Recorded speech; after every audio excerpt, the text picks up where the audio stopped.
نحمده ونصلي ونسلم على رسوله الكريم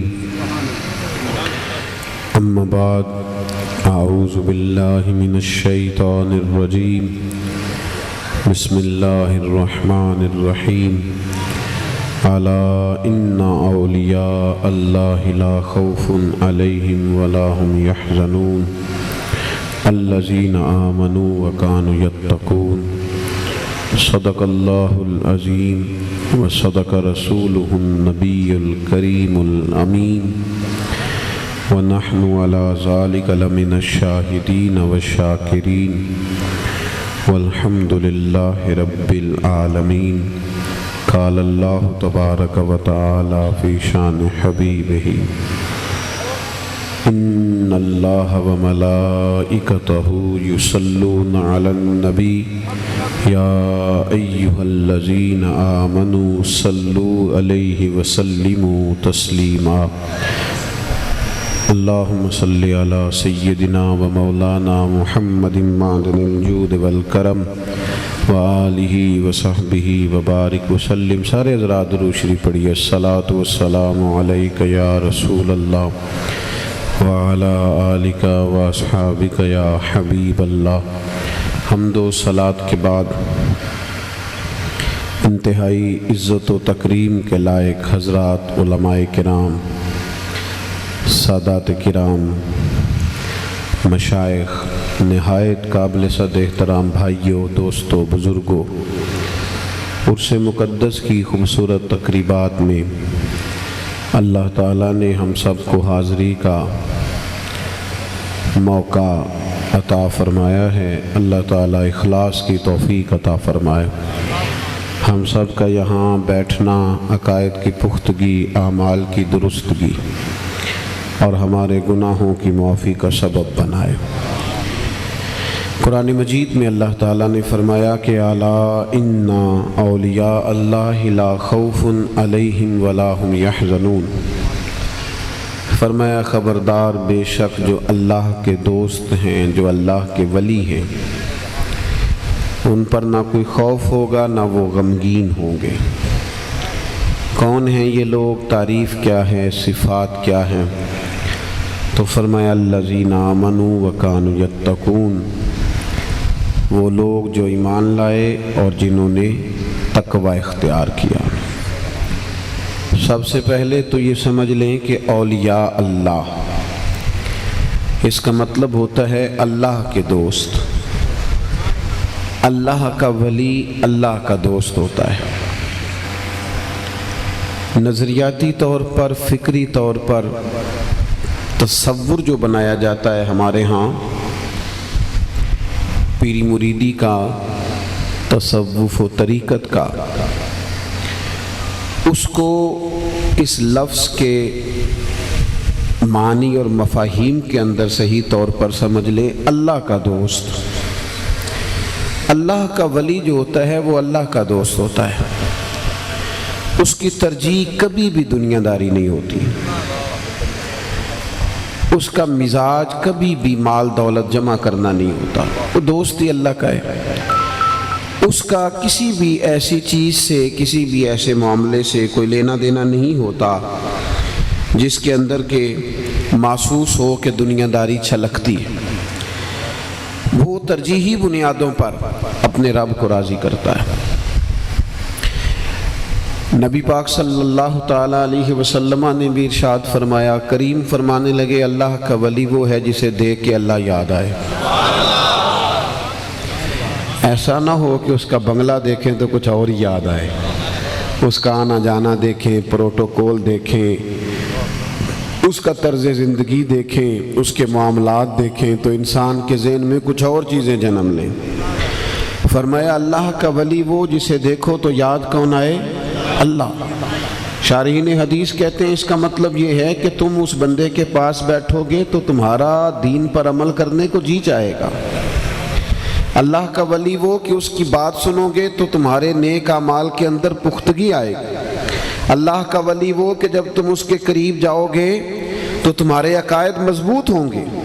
اللہ کا ولی وہ کہ اس کے پاس بیٹھنے سے فکر آخرت پیدا ہوگی۔ دنیا داری سے انسان کا دل دور جائے گا۔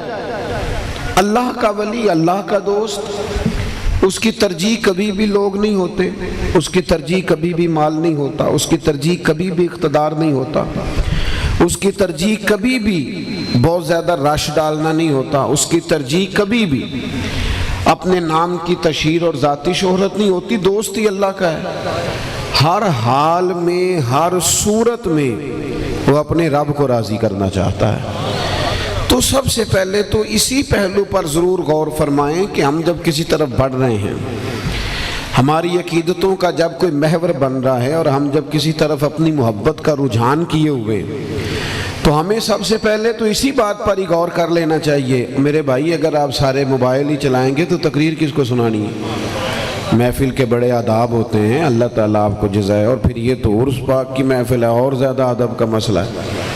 آپ محبت سے بیٹھیں، اگر صرف ویڈیو چاہیے تھی تو پھر بھیج دیتے، آپ کو کام ختم ہو جاتا۔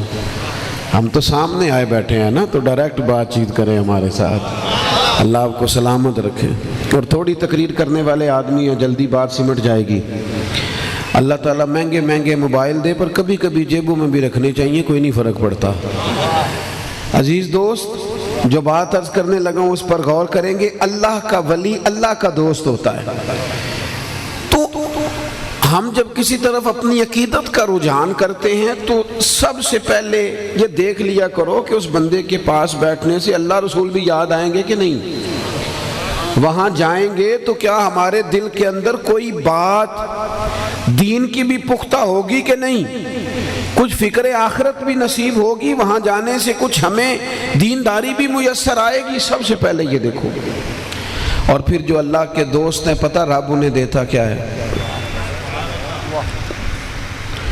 اللہ کے اولیاء کو، اس کے مقربین کو ملتا کیا ہے؟ اس دور کا سب سے بڑا مسئلہ ٹینشن اور ڈپریشن ہے۔ ساری دولتیں گھر میں موجود ہیں، سارا مال موجود ہے، کشادہ گھر موجود ہے، نام رکھنے والے لوگ موجود ہیں، لیکن مفت کی ٹینشن ہے، بے سکونی، بے قراری، فکری الجھاؤ، ذہنی انتشار، ٹوٹتی بکھرتی سوچیں، غیر ارادی طور پر الجھے ہوئے لوگ ڈھیر سارے ہمیں ملتے ہیں۔ لیکن رب فرماتا ہے یہ جو میرے دوست ہیں نا، یہ جو اولیاء اللہ ہیں نا، انہیں میں انعام یہ دیتا ہوں کہ لا خوف علیہم ولا ہم یحزنون، ان پر نہ کوئی خوف ہوتا ہے اور نہ یہ غمگین ہوتے ہیں۔ ان کے دنیاوی غم، خوف، یہ سارے نکال دیتے ہیں۔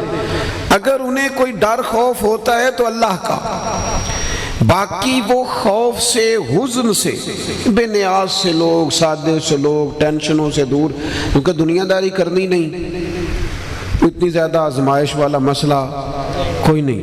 مرید بھی بلانے ہیں تو اللہ اللہ کرانے کے لیے، راش ڈالنے کے لیے نہیں کہ ذرا زیادہ ہو جائیں۔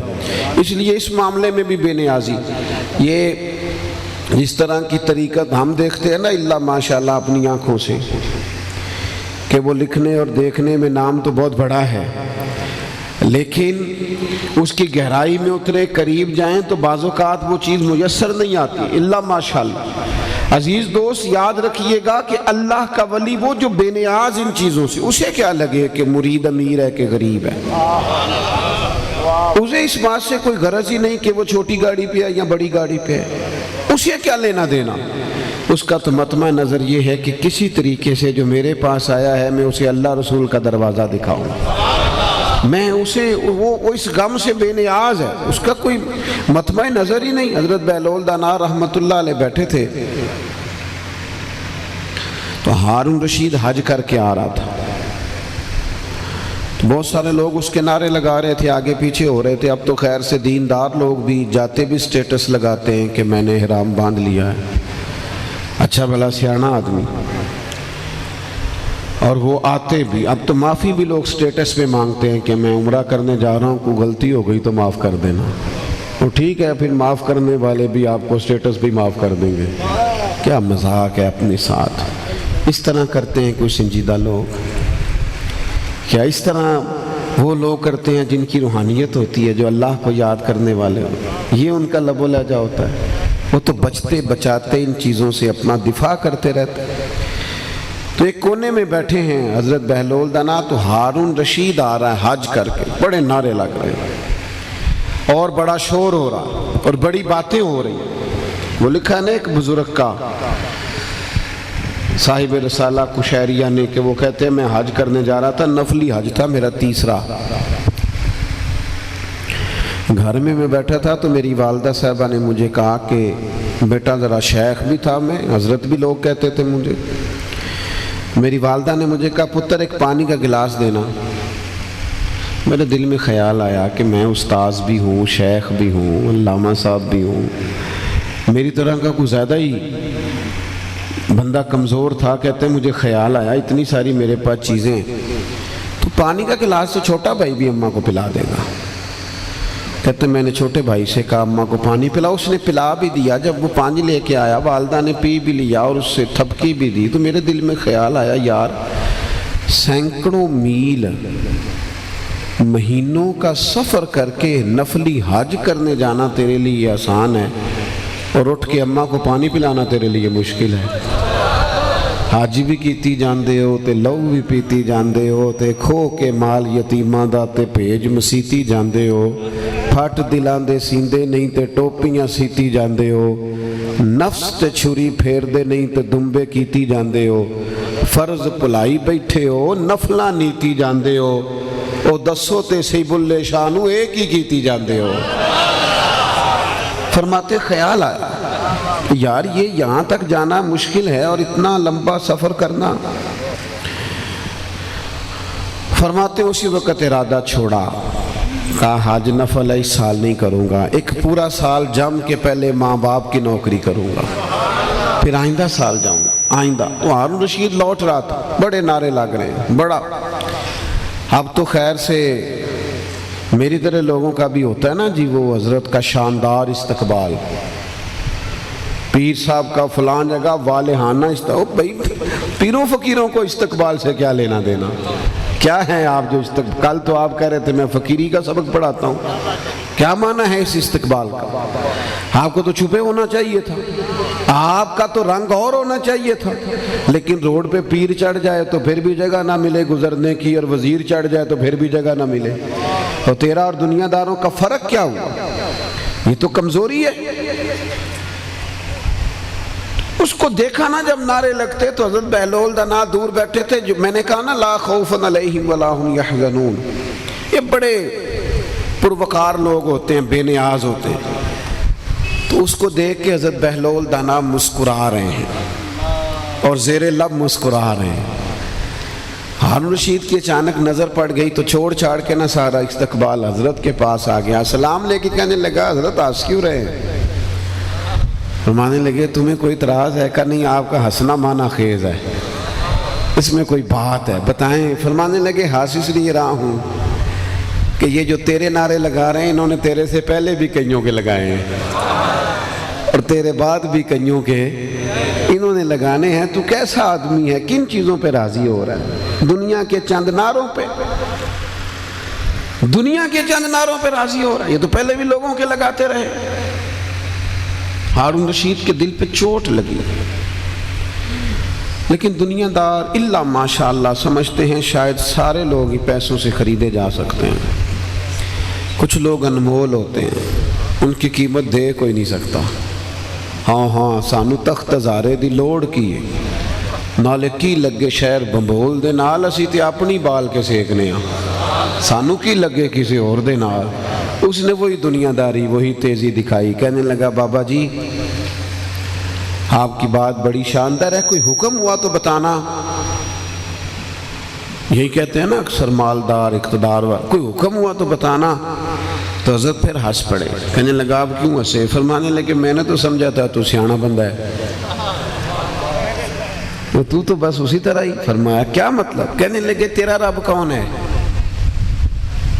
کہا اللہ۔ فرمایا میرا کون ہے؟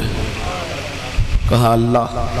فرمانے لگے ہارون رشید یار یہ تو نہیں نہ ہو سکتا کہ اللہ تجھے دیتا جائے اور بہلول دانا کو بھول ہی جائے، یہ تو ممکن نہیں ہے نا، یہ تو نہیں نہ ہو سکتا، یہ تو ممکن نہیں ہے۔ اور تو کیا الجھ گیا ہے کہ تجھے ملے گا مجھے ملے گا نہیں؟ جا اپنا کام کر، اللہ کا دیا بڑا ہے۔ لا خوف علیہم ولا هم یحزنون۔ اپنی زندگی خودداری سے گزارنے والا اللہ کا ولی ہوتا ہے، خودداری سے۔ اسے کبھی نہیں پایا جائے گا کہ وہ سیٹھوں نوابوں کی نوکری اس لیے کر رہا ہے کہ مال میسر آئے۔